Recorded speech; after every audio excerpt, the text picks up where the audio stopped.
네, 매주 수요일에만 문을 여는 경제 전문 포장마차 상암동 경제포차 문을 열겠습니다. 오늘도 두 분 나오셨어요. 신영증권의 김학균 리서치센터장님 그리고 블록체인 미디어 조인디의 고란 기자 어서 오세요. 네, 안녕하세요. 안녕하세요. 네, 지금 유튜브로 방송이 나가고 있습니다. 유튜브 들어가셔서 이승원의 세계는 그리고 우리는 이렇게 검색하시면 저희들 함께 보실 수 있습니다. 오늘 가장 큰 경제 뉴스는 아무래도 정부가 내놓은 부동산 대책이었어요. 그리고 이제 증시 얘기도 함께 나눠볼 텐데 그에 앞서서 잠깐만 좀 짚고 가죠. 이 3040의 위기의식 이것을 한번 좀 화제로 올려보고 싶다. 네. 남일 같지 않다. 뭐 이런 생각. 네. 고란 기자님 언제부턴가 이 불이니 줄이니 이런 신조어가 쓰이고 있잖아요. 이게 무슨 얘기냐면 부동산을 모르는 어린이 가 불인이고 줄이니까 주식을 모르는 어린이 이런 뜻이라고 합니다.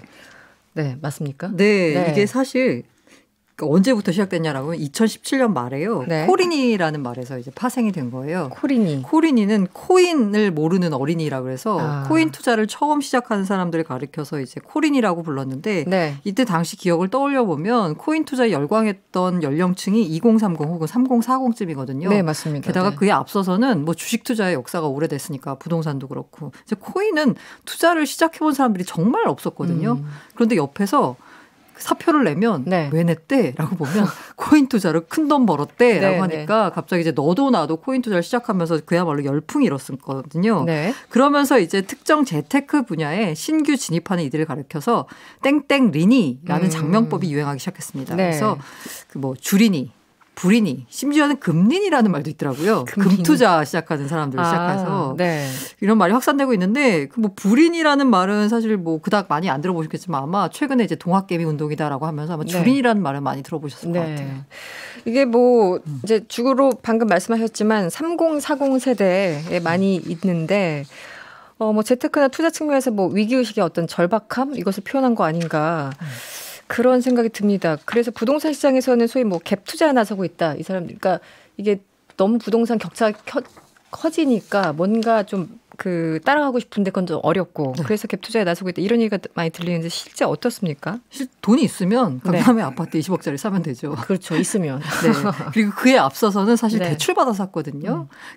뭐 예전만 해도 LTV가 뭐 60% 되니까요. 일단 뭐 한 절반 정도 60% 자금만 있고 나머지를 이제 대출을 받아 사면 됐었는데 여러 가지 때문에 대출 규제가 막혀요. 네. 그러다 보니까 대출을 가장 적게 받고 집을 살 수 있는 방법이 뭐냐 하는 건 갭 투자거든요.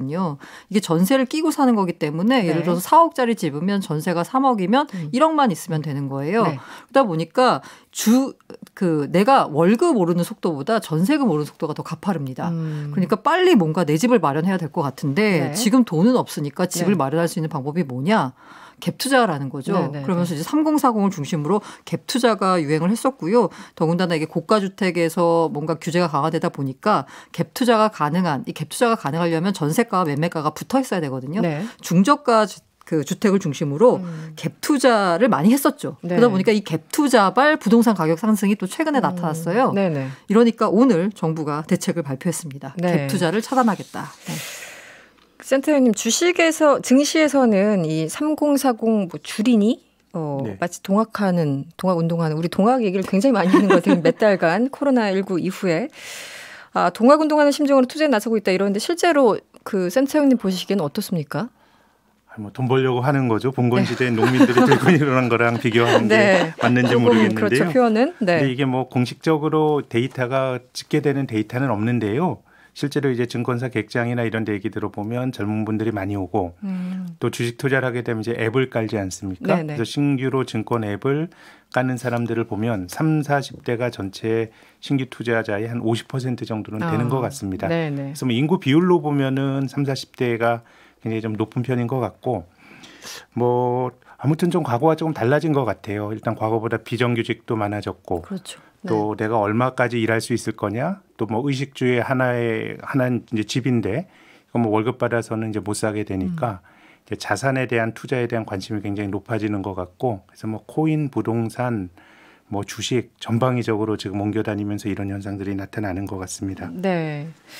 사실은 그 우리 부모 세대는 뭐 월급 받아서 저축하고 뭐 이자 좀 붙으면은 또 뭐 전세했다가 또 집도 사고 이렇게 넓혀가는 과정들을 이제 우리 커오면서 봤잖아요. 부모님들이 어떻게 생존하시는지를. 근데 지금 30, 40 세대들은 이게 거의 불가능한 상황이고 뭐 저축한다고 해도 이자도 없고 예, 그죠. 방법이 없어 보여요. 지금 1년 정기예금 넣으면요. 월 매달 손에 쥐는 돈이 6만 원 정도예요. 이거 모아서 언제 집 사겠어요. 전세금 한 번 2년 동안 갱신 계약하려고 하면 뭐 몇 천씩 올려달라고 하니까. 그렇죠. 그러다 보니까 이제 투자에 대한 관심이 생길 수밖에 없고요. 그리고 모든 사람들이 돈을 벌어서 그럼 뭐 할 거니 보면 최종 귀결은 내 집 마련입니다. 네, 물론 뭐 다른 큰 투자하시는 분들은 뭐 다르겠지만 대부분이 다 코인 투자해서 뭐 할래?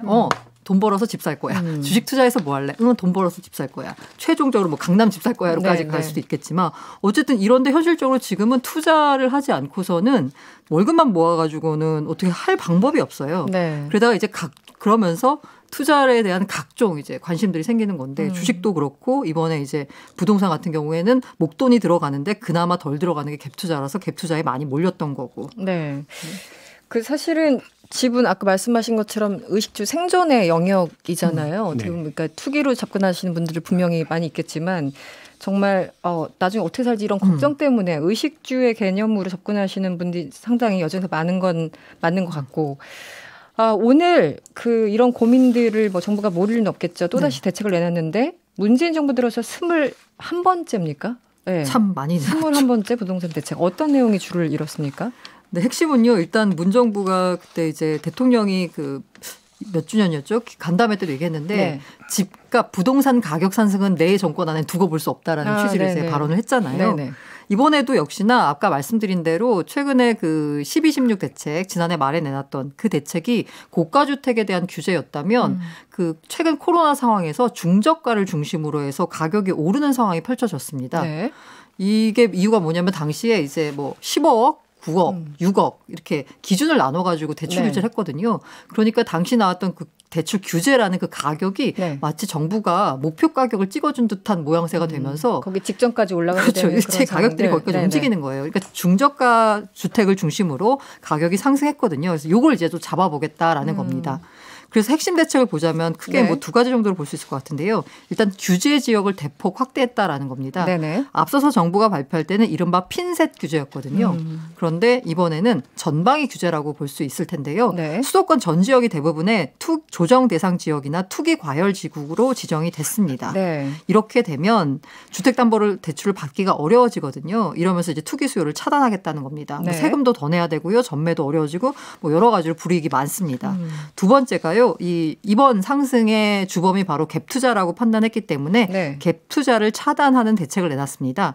예를 들어 무주택자라도 규제 지역에서 집을 사고 담보대출을 받으려면 6개월 안에 해당 집으로 전입해야 됩니다. 6개월 안에. 그 집으로 진짜 들어가서 살아야 된다는 얘기예요. 네. 그러니까 투기하는 사람들은 이게 불가능하잖아요. 네네. 네. 그렇기 때문에 이렇게 해서 갭 투자를 차단하겠다라는 대책을 내놨어요. 그래서 지금 그 대책을 보자면 일단 3억 원의 현금이 있어야 됩니다. 서울 시내 아파트가 아무리 싼 것도 대충 한 6억 원 정도 되거든요. 그러면 전세를 그전에는 받아가지고 어떻게 해서는 살 수 있었는데 그게 아니라 일단 3억 원의 현금이 있어야지 그 돈에다가 대출 한 40% 끼고서는 집을 사는 거니까 일단 출발은 3억 있어야 된다. 라는 식이 돼버렸습니다. 꼼꼼하게 장치를 마련했군요. 네. 그 보시기에 센터장님, 어떠세요 오늘 대책? 뭔가 현실적이다 혹은 지나치다 뭐 모르겠다 뭐 하여튼 좀 파격은 파격인 것 같아요. 그냥 시장에 맡겨두는 게 아니라 정부가 많이 개입을 하는데 근데 정말 걱정이 되는 거는 금리가 싸고 돈이 많으니까 주택 가격이 올라가는 거고 또 이 집이 의식주에 필요하다라고 할 수는 있는데 그 돈은 갚아야 되거든요. 그리고 주택이란 게 기본적으로 미국의 모기지나 이런 거는 장기간 갚는 거거든요. 비싸니까. 뭐 갭 투자는 좀 예외적인 형태입니다만은 다 레버리지 비싸게 대출과 집 사서 장기간 갚는 건데 20-30년간 갚는 세상은 알 수가 없습니다. 금리의 상황이나 그러면 이제 유일하게 지금 비싼 가격에 집 사는 건 집값이 올라가는 건데 지금 뭐 올라간다고 팔 수 있겠습니까? 그럼 무서워서 못 팔기도 하고 그리고 또 한 가지는 집은 세금이 많아서요. 팔고 나면 동일한 조건의 집으로 옮겨갈 수가 없거든요.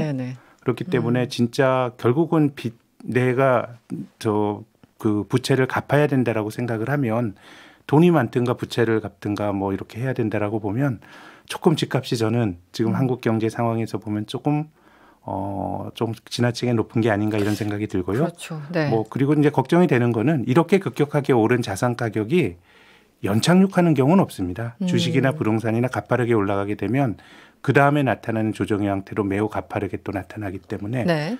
뭐 지금은 저는 올라가는 걸 잡으려고 하지만 어느 순간이 되면 한국이 반대의 걱정을 할 수도 있다는 생각이 듭니다. 반대의 걱정도 할 수 있다. 네. 고란 기자가 오늘 그 주요 대책 설명해 주셨는데 또 이 부분이 있나 봅니다. 이 재건축 조합원이 되는 조건이 좀 까다로워졌다. 이렇게 보도가 됐는데 어떤 내용인가요? 부동산이 상승되는 게 처음에 이제 문정부 초반에 보면은 강남 고가 아파트 중심이었거든요. 그러니까 네. 그걸 죄는 규제를 대거 내놨어요. 이번에는 이제 갭 투자 내놨는데 요 또 하나의 상승 주범 중에 하나가 뭐냐면 재건축이에요. 재건축. 그러다 보니까 재건축에 대한 규제를 또 강화하는 걸 내놨는데 네. 이 재건축의 핵심이 뭐냐면 재건축이 반으로 임박한 아파트의 경우에는 실제 주거 환경은 굉장히 안 좋습니다. 그렇죠. 네. 그래서 거기 거기 사는 사람들 대부분 다 세입자라고 봐야 돼요. 그리고 집주인은 따로 있어요. 네. 그런데 그 재건축을 그 집을 갖고 있는 사람들의 심정은 뭐냐 그러면 재건축이 되면 입주권이 나오잖아요. 그렇죠. 그럼 그게 이제 가격이 몇 배로 이제 뻥튀기가 되니까 그래서 갖고 있는 건데 이번에 나온 거가 조합원 자격을 강화해서요. 네. 조합원 분양 신청 시까지 2년 이상 실거주한 경우에만 새 아파트를 받을 수 있습니다. 와, 이건 정말 까다롭게 해놨네요. 네. 진짜 거기 들어가서 살아야 된다는 얘기예요. 그래서 만약에 실거주를 안 하면 입주권이 안 나오고 보상비만 받을 수 있거든요. 재건축한 사람들 여기 보상비 받자고 이거 사진 않잖아요. 그렇죠. 그러니까 살아야 된다는 건데 네. 좀 까다롭죠. 게다가 이제 그 뭐 재건축 사업의 시작이라고 할 수 있는 안전지단의 선정 관리 주체를 좀 강화하는 내용이 있습니다. 좀 어렵게 한다는 거고요. 네. 그리고 재건축 부담금도 본격적으로 부여할 계획인데 서울 한남연립 같은 경우에는 17억 원, 두산연립 같은 경우에는 이제 4억 원 정도가 나온다고 하는데 네네. 국토부가 시뮬레이션 돌려봤더니 대충 한 강남 단지 같은 경우에는 5억 원 정도 나온다고 합니다. 이거야말로 뭐 파격적인 겁니까? 이 부분이 2년 들어가서 살아야 된다는 건 네. 이렇게 되면 나타나는 문제가 뭐 전문가들 지적하긴 했는데 재건축 안 하고 말지라는 생각을 할 것 같아요. 그러면 아마 리모델링을 하거나 재건축을 안 하게 안 되면 하는 방향으로. 새로운 살기 좋은 아파트 공급이 줄어드는 거잖아요. 그럼 이제 수요와 공급 측면에서 봤을 때 사람들이 살고 싶어하는 곳의 공급은 줄어드니까 당연히 가격은 오를 수밖에 없어서 당장 신규 아파트나 조만간 입주를 앞둔 아파트의 경우에는 가격이 또 뛰지 않을까라는 걱정입니다. 센터장님도 어떻게 동의하시나요? 이런 전망? 저는 지금 이게 우리가 지탱할 수 있는 수준을 넘어갔다는 생각이 자꾸 들어요. 네. 이 끝이 뭐가 될지가 결국은 내 소득으로 갚아야 되는데 네. 그거는 지금 집값 올라가는 거는 아주 부자가 아닌 다음에야 내 집을 팔아가지고 하는 건데 근데 이제 그건 또 누가 사줘야 되는 거 그렇죠. 아닙니까? 네, 그럼 이렇게 네. 꽁꽁 묶는다 그러면은 제 생각에는 오히려 어느 한순간이 되게 되면 우리가 주택이 계속 오른 것 같지만 외환위기 직전에 그 93년부터 96년까지 주택시장에 조정기가 있었고 네. 외환위기 직후에도 있었고 글로벌 금융위기 직후에 한 3, 4년이 또 어려웠었거든요. 저는 뭐 조금 그런 국면으로 가는 거 아닌가. 국면도. 또 그렇게 되면 또 그 자체가 또 경제에는 또 다른 측면에서는 또 부담이 될 수가 된다. 있기 때문에요. 예. 근데 지금 나타난 상황은 아무리 대책을 내놔도 계속 올라가고 있거든요.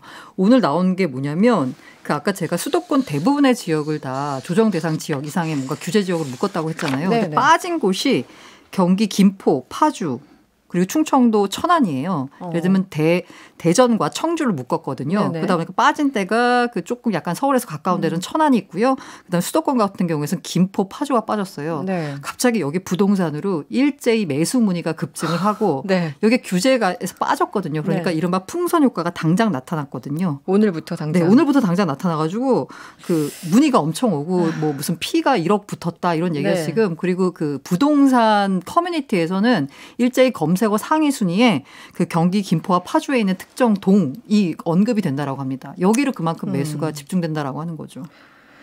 그리고 또 하나, 네. 근데 정부가 사실 뭘 내놔도 다 뭔가 구멍이 있으니까, 네. 이 법인 투자자에 대한 대책이 필요하다 이런 얘기가 많았었는데 이번에 대책 들어갔습니까? 네, 맞습니다. 네네. 주택 매매 임대업을 영위하는 개인 법인 사업자에 대한 주택담보대출을 원칙적으로 금지합니다.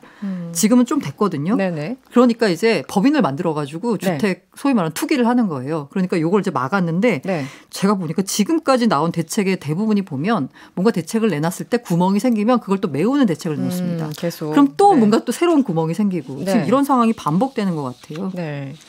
알겠습니다. 지금 상암동 경제포차 김학균 센터장님 그리고 고란 기자와 함께하고 있습니다. 잠시 광고 듣고 돌아오겠습니다.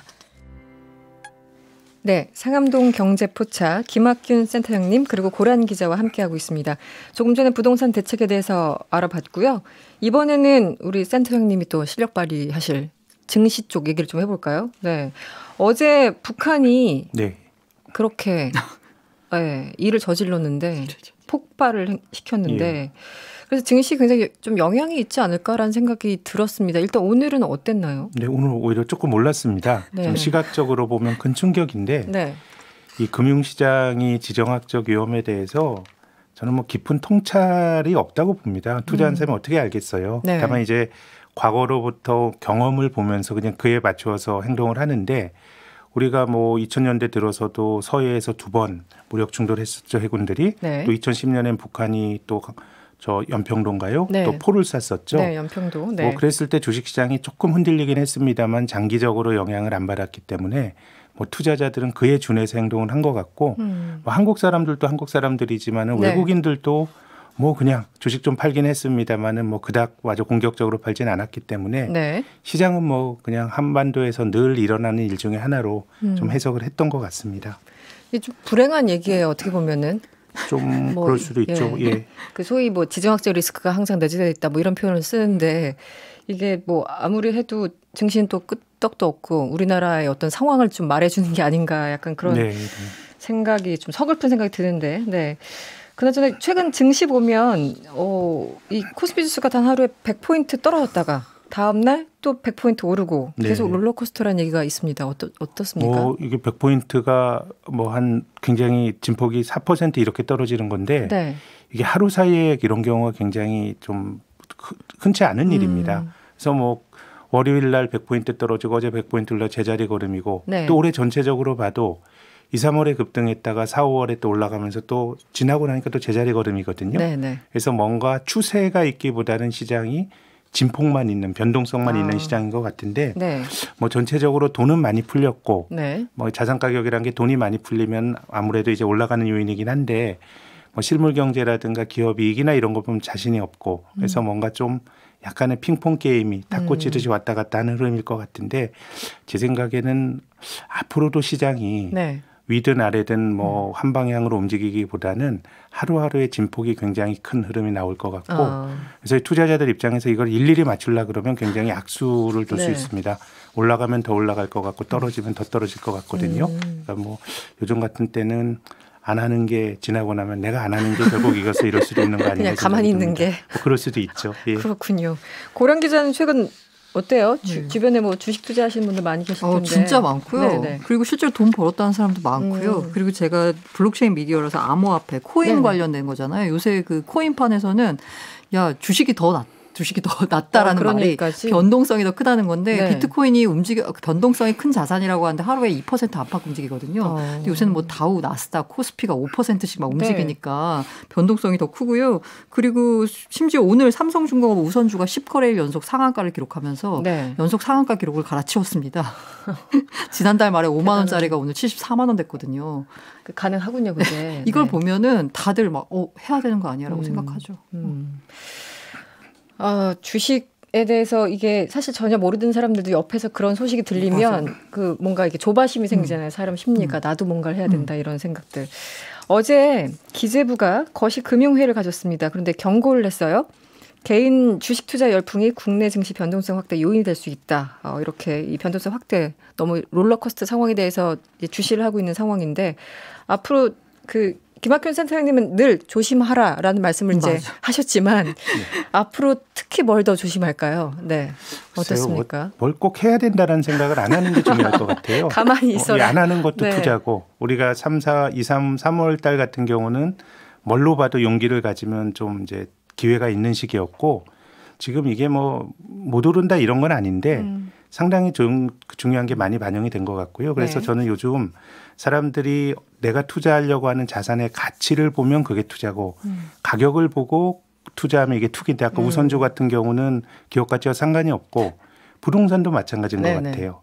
강남은 좋은 집은 공급이 안 되니까 산다 그러고 충청도까지는 대출 규제가 되니까 산다 그러면 이건 그냥 제 생각에는 누가 나보다 더 높은 가격에 사줄 거란 기대를 가지고 지금 자산 가격이 전체적으로 형성이 되고 있어서 조금 이런 것들이 달아올랐을 때 전형적으로 나타나는 징후가 주식시장뿐만 아니라 여기저기서 전 나오는 게 아닌가 생각합니다. 그 정부에서 이 정도 얘기하면 뭔가 좀 위기의식을 느끼는 걸까요? 어떻게 보세요? 고란 기자 보시기에는. 안 느끼죠. 안 느낍니까? 그리고 이게 문제가 뭐냐면 주린이 코린이 얘기했는데요. 네. 이게 처음 시작하는 사람들이 왜 초심자의 행운이라고 그러잖아요. 네네. 시장이 올라서 번 건데 내가 잘해서 번 거라고 착각해요. 착각할 수 있죠. 네. 그 착각 조심하셔야 됩니다. 조심하자. 네, 두 분 다 결론 오늘 조심하자로 끝났습니다. 네, 상암동 경제포차 오늘은 여기서 문을 닫겠습니다. 다음 주 우리가 또 주식에 대해서 무슨 얘기를 할지 궁금해지는데요. 네, 함께해 주신 두 분 신영증권의 김학균 리서치 센터장님 그리고 조인디의 고란 기자였습니다. 오늘 고맙습니다. 네, 감사합니다. 감사합니다.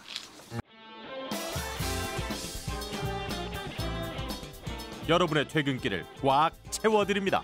평일 저녁 6시 5분 이승원의 세계는 그리고 우리는